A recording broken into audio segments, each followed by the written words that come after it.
Olá gente, sou Sunny, bem-vindo ao meu vlog da Índia. Hoje estou no trem.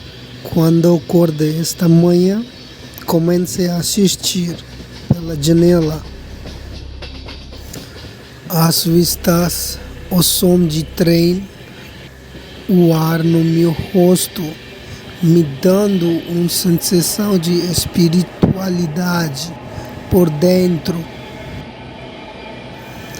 Muitos pensamentos vindo em minha mente. Cada pensamento da mente me relacionando com a jornada da vida, com muitos altos e baixos.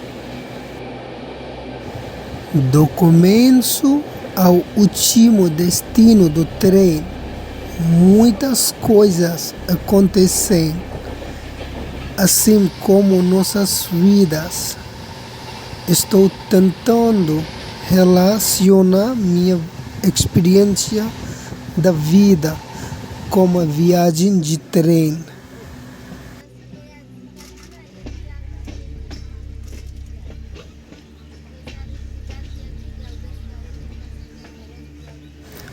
Às vezes o trem fica lento, rápido, normal, ou para e recomeça para chegar a algum lugar.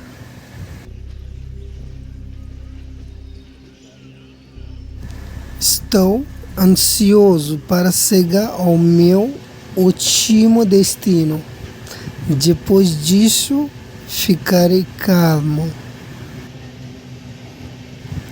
Mas o prazer, a emoção, a paciência para chegar ao meu último destino, apesar de todas as adversidades e viagens,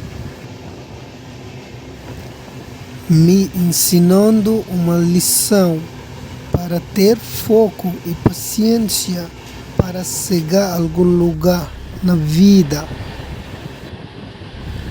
O som do trem me dá uma sensação de meditação.